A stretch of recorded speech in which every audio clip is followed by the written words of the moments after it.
Distressed opportunity funds. बहुत सारे हमारे इन्वेस्टर्स हैं जो ये जानना चाहते हैं कि डिस्ट्रेस्ड अपॉर्चुनिटी फंड्स क्या होते हैं, इसमें मिनिमम इन्वेस्टमेंट्स क्या होता है और इसमें किस तरह के रिटर्न्स आ सकते हैं। देखिए, सबसे पहले तो ये जो डिस्ट्रेस्ड अपॉर्चुनिटी फंड है ये HNI इन्वेस्टर्स के लिए बना हुआ है, जिसमें मिनिमम थ्रेशोल्ड 1 करोड़ होता है, बिकॉज ये जनरली AIF की कैटेगरी 2 के फंड होते हैं, जिसे प्राइवेट क्रेडिट फंड कहा जाता है ब्रॉडली। अब इस फंड में होता क्या है, इसमें ये होता है कि बहुत सारे ऐसे पोर्टफोलियोज़ होते हैं जो डिस्ट्रेस्ड होते हैं। डिस्ट्रेस्ड का इसका मतलब ये होता है कि हो सकता है उसमें टाइम ज़्यादा लग रहा है, हो सकता है उसमें NPA आया हुआ था पास्ट में बट अभी ग्रो करने वाला है, या हो सकता है उसमें पहले बैड डेप्ट हुआ हो बट अभी रिसेंटली नई कंपनी ने टेक ओवर किया है और उनकी कैपेबिलिटी है, मैनेजमेंट कैपेबिलिटी की उस बिज़नेस को टर्न अराउंड करके और वो प्रॉफिटेबल कर दे। तो इस तरह के जो बिजनेसेस होते हैं वो डिस्ट्रेस होते हैं।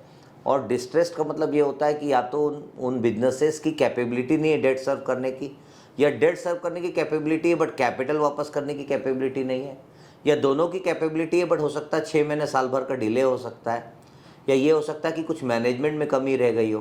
तो इस तरह से ध्यान में रखते हुए कई बार ये बिजनेसेस एक बिजनेस से दूसरे बिजनेस में ट्रांसफ़र भी किए जाते हैं, और कई बार ये होता है कि उसी बिजनेसेस में होता है बट मैनेजमेंट चेंज हो जाता है। तो जनरली मेरा कहने का मतलब ये है कि अगर 1 करोड़ का इन्वेस्टमेंट है तो पोर्टफोलियो मैनेजर अलग अलग 15-20 पोर्टफोलियो में इन्वेस्ट करते हैं, अलग अलग 15-20 कंपनी में को फंडिंग करते हैं। जब वो फंडिंग करते हैं तो इसमें बेसिकली उनका एक्सपेक्टेशन रहता है कि अगर वो डिस्ट्रेस्ड है तो कम से कम 21-22% का रिटर्न निकल के आए। अब 21-22% का रिटर्न डेट में आना, जो कि इक्विटी से भी ज़्यादा है, ये अपने आप में एक बहुत बड़ा रिमार्केबल अचीवमेंट है। बट 20-21% के नीचे फंड मैनेजर्स जनरली इसमें डील नहीं करते हैं, क्योंकि the amount of risk that you take while taking over the portfolio does not qualify if it is less than 15% or 16%. So कहने का मतलब ये है कि इसमें प्राइवेट क्रेडिट में भी 3 डिफरेंट कैटेगरीज होती है। पहला कैटेगरी होता है 13% का। 13% मतलब 13% ग्रॉस इनकम होती है और आपको नेट जो है post fees and post expenses 7.5% का रिटर्न बनता है, 8% का, which is as good as fix deposits.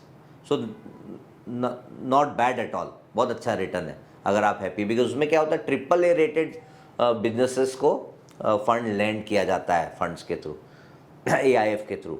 Second जो कैटेगरी होती है उसमें 16% में B++ कैटेगरी के बिजनेसेस को फंड दिए जाते हैं, जिसमें बिजनेसेस जो हैं जो काफ़ी स्केलेबल हैं और उन्हें अभी फंड्स की ज़रूरत है।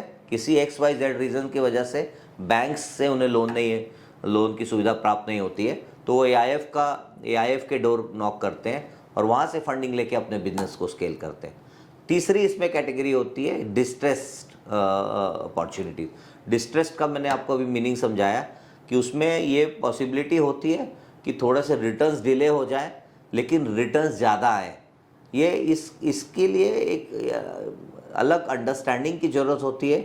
इसके लिए एक फंड मैनेजर जिनका एक्सपीरियंस डिस्ट्रेस में हो, ऐसे फंड मैनेजर की ज़रूरत होती है, और बहुत बारीकी से वो बैलेंस शीट्स का आकलन करना पड़ता है और बहुत बारीकी से उनके लीगल पेपर तैयार किए जाते हैं। तो इसके लिए आपको एक स्पेशलाइज इन्वेस्टमेंट टीम की ज़रूरत होती है।